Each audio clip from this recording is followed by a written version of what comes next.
Anda kembali di Nusantara Petang, pemirsa. Gelombang aksi unjuk rasa menolak Undang-Undang Cipta Kerja yang disahkan pada tanggal 5 Oktober 2020 lalu terus berlanjut. Dan apa yang harus dilakukan oleh pemerintah menyikapi hal ini, kita akan berbincang dalam dialog Nusantara Petang.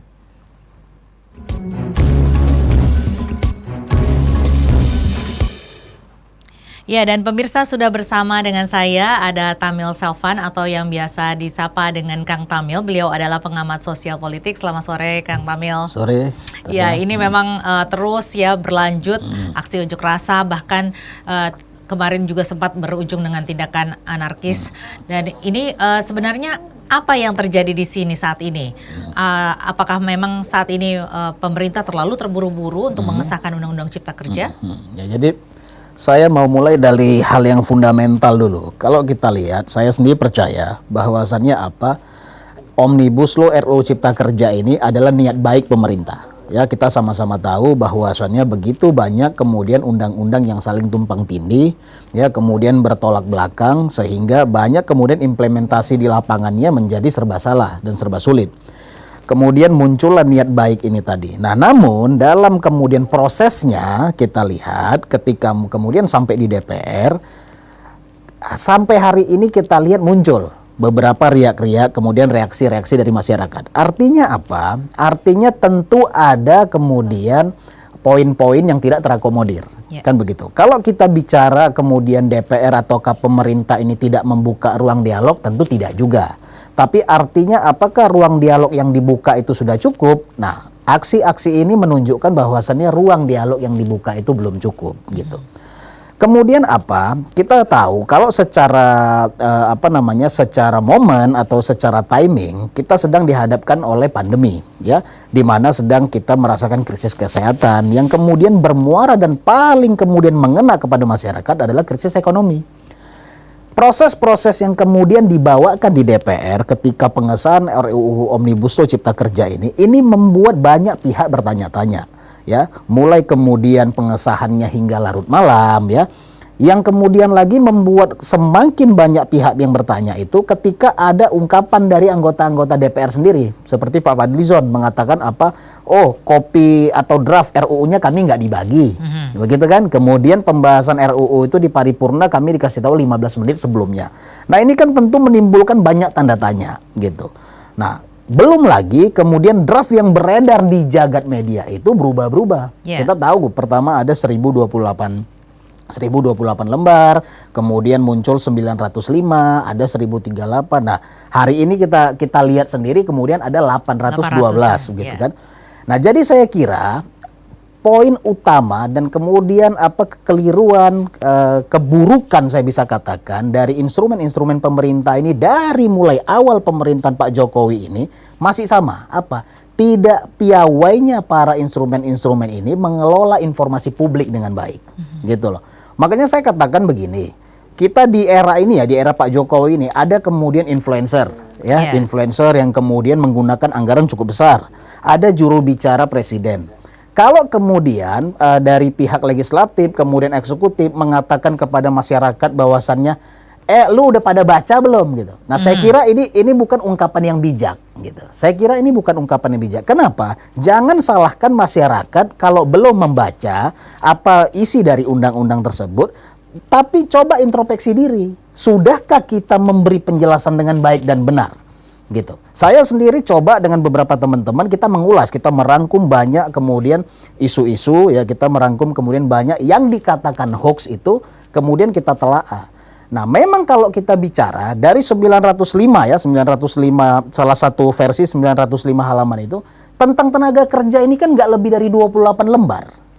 Gitu loh. Ya kan, tentang tenaga kerja ini tidak lebih dari 28 lembar.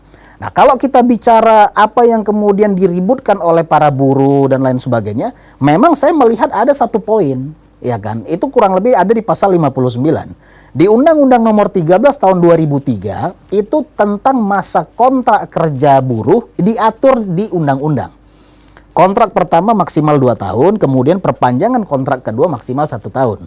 Ya, dan kemudian setelah itu pengusaha atau perusahaan itu diberi apakah kemudian kontraknya itu selesai atau kemudian diambil jadi karyawan tetap. Nah, di Omnibus Law RUU Cipta Kerja ini poin itu tidak ada, poin itu hilang. Itu baik di, bahkan yang lebih miris adalah apa, di versi yang 1028 itu. Pasal 59 di situ dihilangkan. Nah, artinya sumber-sumber ini sekarang sumber-sumber draft RUU ini berasal dari pemerintah. Ya kan, ketika sumber-sumber yang belum matang ini keluar, apalagi itu poin-poin penting hilang, tentu akan menjadi keributan karena tidak dijelaskan dengan komprehensif. Kan begitu. Nah, walaupun saya kembali lagi di dalam RUU Omnibus Law yang terakhir yang setelah disahkan di DPR, itu mengatakan bahwasannya poin itu akan diatur di peraturan pemerintah. Tentu kan menjadi tanda tanya, kenapa poin penting yang bagi masyarakat dianggap poin penting, dulu diatur di sekelas undang-undang, kini hanya diatur sekelas peraturan pemerintah.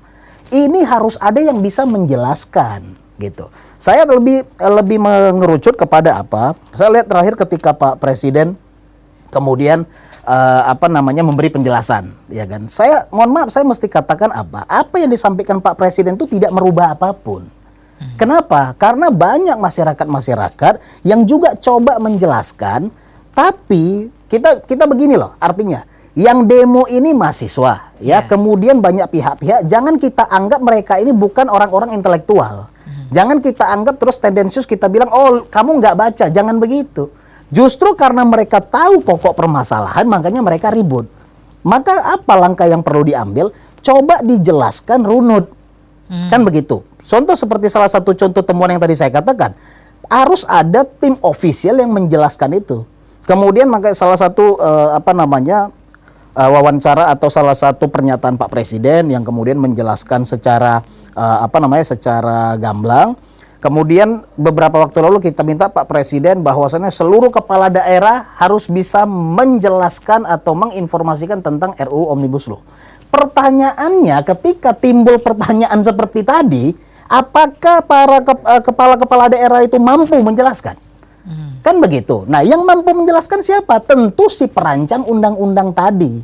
Gitu loh. Nah, kembali saya katakan, masalah tentang ketenaga kerjaan itu hanya 28 lembar dari total ratusan bahkan ribuan lembar RUU Cipta Kerja tersebut. Kita ada yang menarik. Menarik apa? NU dan Muhammadiyah itu menyatakan satu suara untuk menolak RUU Omnibus Law. Gara-gara apa? Gara-gara investasi di bidang pendidikan. Kalau kita tilik berkas-berkas ini, investasi di dunia pendidikan itu hanya satu pasal. Gitu loh, hanya satu pasal. Lalu bagaimana satu pasal bisa membuat NU dan Muhammadiyah ini memiliki sikap yang sama untuk menolak? Artinya apa? Artinya pemerintah ini kurang luas membuka dialog. Pemerintah ini kurang luas memanggil atau merangkul simpul-simpul masyarakat untuk kemudian diakomodir. Apakah terus kemudian RUU ini salah? Saya nggak katakan itu. Ya, apakah RUU ini salah? Saya nggak katakan itu. Problemnya adalah pemerintah sendiri mengatakan, kalau kita lihat ya, ada riak-riak masalah pesangon. Ya, pemerintah sendiri katakan hanya 7% ya pengusaha di Indonesia yang memberikan pesangon sesuai dengan undang-undang. Kan muncul pertanyaan, bagaimana yang 93% itu tidak memberikan sesuai undang-undang? Artinya 93% perusahaan yang tidak memberikan pesangon sesuai undang-undang itu telah mengkebiri nasib buruh. Kan begitu. Jadi wajar kalau ketika di masa pandemi ini, krisis kesehatan yang bermuara kepada krisis ekonomi, muncul lagi undang-undang, maka dan buruh itu bereaksi, artinya ada kerisauan di sana. Nah, kerisauan ini harus dijawab, gitu loh. Saya sampai hari ini belum menemukan. Saya makanya secara anekdot saya katakan, kenapa pemerintah nggak coba mengulas klaster per klaster, ya? Mengulas klaster per klaster, kemudian dibuatkan suatu video. Ya, dibuatkan suatu video yang komprehensif untuk membahas runut. Ya kan, ketika itu disebar, kemudian ambil para influencer swasta, saya katakan swasta, yang kemudian lebih efektif. Saya nggak tahu influencer yang sekarang direkrut itu dan kemudian juru bicara itu tugasnya apa, gitu loh, atau efektivitasnya sejauh mana. Kalau itu efektif, maka tentu hari ini demo-demo ini tidak terjadi. Gitu kurang lebih. Oke, baik Kang Tamil, kita akan membahas hal ini lebih jauh lagi, tetapi kita akan jeda dulu. Pemirsa tetaplah bersama kami, Dialog Nusantara Petang akan kembali sesaat lagi.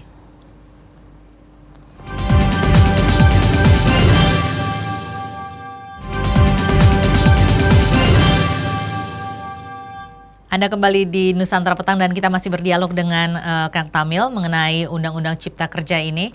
Sosialisasi Undang-Undang Cipta Kerja tepatnya. Kang Tamil tadi mengatakan bahwa memang ini minim sekali sosialisasi yang dilakukan oleh pemerintah. Nah ini memang banyak sekali pihak juga yang menyatakan bahwa Undang-Undang Cipta Kerja ini disahkan secara terlalu cepat begitu. Bagaimana menurut Anda? Ya itu tadi saya katakan. Jadi artinya kalau kita bicara secara waktu ya, apakah itu cepat atau tidak, ini akan kemudian terselesaikan ketika itu dijelaskan dengan baik, ya kan itu. Jadi poin saya adalah apa?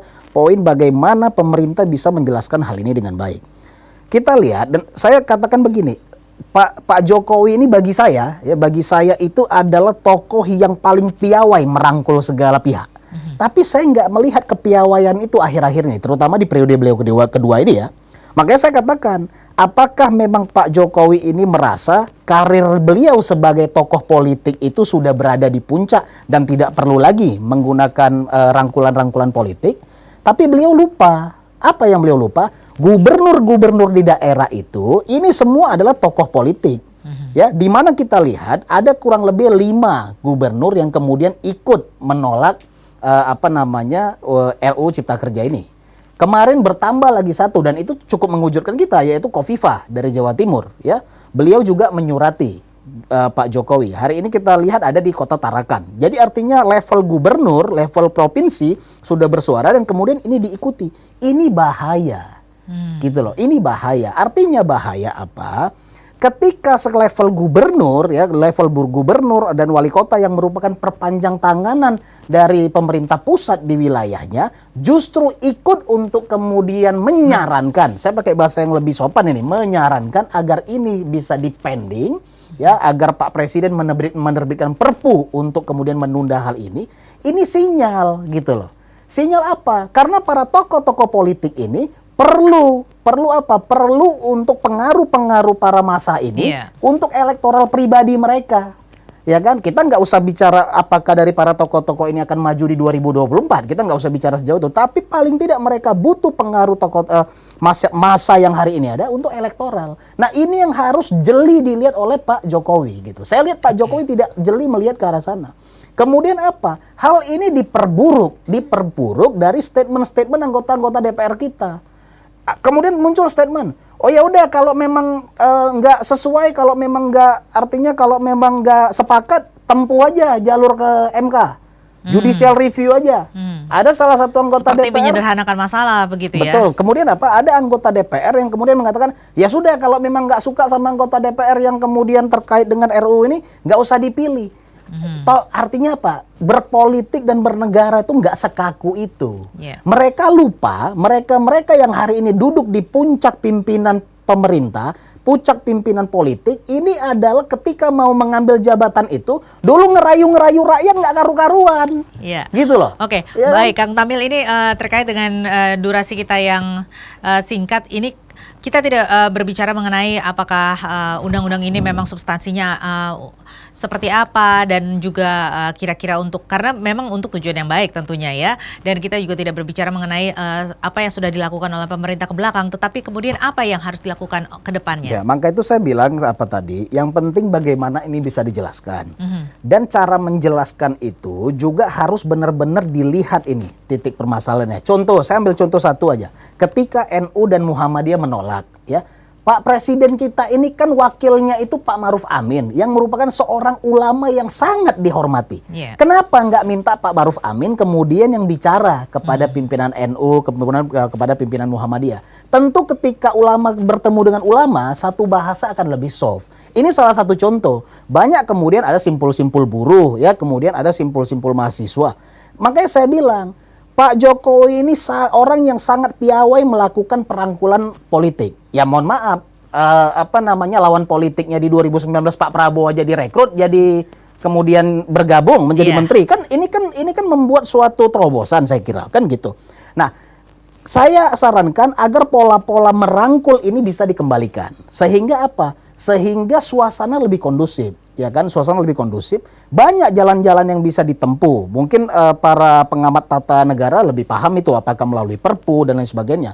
Tapi kalaupun sekarang mekanisme ini mau dilanjut, kita kan tahu semua turunan dari RUU Omnibus Law ini semua mengacu kepada apa nantinya secara teknis peraturan pemerintah. Saya kira kalau dibuka ruang dialog yang cukup komprehensif, simpul-simpul masyarakat, simpul-simpul tokoh-tokoh ini kemudian dirangkul, dan apa yang mereka suarakan itu dijamin akan dituangkan di dalam peraturan pemerintah, saya kira masalah selesai.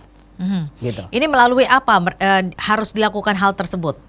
Ya artinya pemerintah silakan buka, artinya pemerintah kan bisa ngundang. Kalau kita ingat ya dulu ya di awal Pak Jokowi itu periode pertama, beliau kan begitu memimpin gak lama beliau ngundang tokoh-tokoh, ketua-ketua ormas, ketua-ketua OKP, diundang di dialog, ajak bicara. Nah yang seperti ini saya nggak pernah lihat, gitu loh. Saya nggak pernah lihat di periode kedua ini, gitu. Kalaupun ada, artinya apa? Tingkat masifnya tidak tinggi. Artinya tingkat intensitasnya itu kurang, ya kan, kurang sehingga kemudian apa yang mau disuarakan itu kan kita lihat Pak Said Akil mengatakan apa yang kami sampaikan itu ternyata berbeda dengan RUU yang keluar. Kemudian Ketua KSPI mengatakan juga apa yang kami sampaikan tidak sesuai. Nah tentu gini, saya bilang orang-orang yang hari ini mengkritik, orang-orang yang hari ini ribut, jangan dianggap mereka itu tidak senang atau tidak sayang kepada Indonesia. Justru karena tingkat kesayangan mereka itu ekstra, mereka melakukan itu. Mereka menunggu pemerintah membuka ruang, ayo Pak duduk, kita bicara bagaimana win-win solution. Justru ini yang harus diakomodir karena mereka merupakan tokoh-tokoh yang bisa merangkul banyak orang di bawahnya. Betul, ini poin penting. Karena apa? Karena mohon maaf saya katakan, ini bukan menyangkut harkat dan martabat 500 sekian anggota DPR. Ini bukan menyangkut harkat dan martabat presiden, jajaran dan menterinya. Ini menyangkut harkat dan martabat para buruh. Yang sampai hari ini kita tahu mereka selama ini kalau bicara nyata, bicara fakta, lebih banyak mereka hak-haknya dikebiri. Gitu loh. Jadi ini menyangkut harkat dan martabat mereka gitu. Dengan banyaknya aksi unjuk rasa yang dilakukan saat ini tentu sudah mengekspresikan banyaknya distrust kepada pemerintah saat ini. Apakah saat ini masih cukup waktu ataukah juga masih berpengaruh hal tersebut? Saya kira ini belum terlambat. Ini belum terlambat. Kenapa? Juga saya lihat sudah ada ya pola-pola seperti Menteri Ketenagakerjaan juga sudah mulai menjelaskan. Tapi balik lagi yang saya mau katakan, jangan lebih piawai orang swasta yang menjelaskan runut pasal per pasal daripada pihak yang official. Nah ini yang menjadi masalah gitu. Jangan nanti orang berpikir, nih negara kok kayak nggak punya humas ya gitu loh, ya kan? Jadi makanya saya bilang masyarakat kita udah cerdas. Mereka itu nggak akan bisa terima ketika kita hanya sampaikan, oh yang ini ada, yang ini nggak hilang. Nggak sesederhana itu. Sampaikan bahwasannya ini di pasal ini ada, di pasal ini ada. Tapi sampaikan dengan komprehensif dan dipilih kunci-kunci simpul-simpul dari masyarakat tadi. Anda optimis jika hal itu dilakukan oleh pemerintah saat ini semua bisa diselesaikan? Sangat optimis dan kemudian perlu juga seperti masyarakat itu, simpul-simpul masyarakat itu diberitahu, jangan lupa gubernur, wali kota, bupati ini juga merupakan simpul masyarakat. Ya sekarang kan kalau gubernur, wali kotanya aja masih bingung-bingung tanda tanya, terus dia disuruh jelasin ke masyarakat, dia mau jelasin apa? Kan begitu. Nah, itu. Oke, baik. Jadi kesimpulannya adalah buka dialog, kemudian juga tingkatkan komunikasi dan juga sosialisasi kepada masyarakat mengenai Undang-Undang Cipta Kerja ini. Betul. Baik, Kang Tambil, terima kasih banyak sudah bergabung bersama kami. Dan pemirsa, demikianlah dialog Nusantara Petang kita dengan Kang Tambil Selvan. Beliau adalah pengamat sosial politik mengenai Undang-Undang Cipta Kerja. Terima kasih banyak.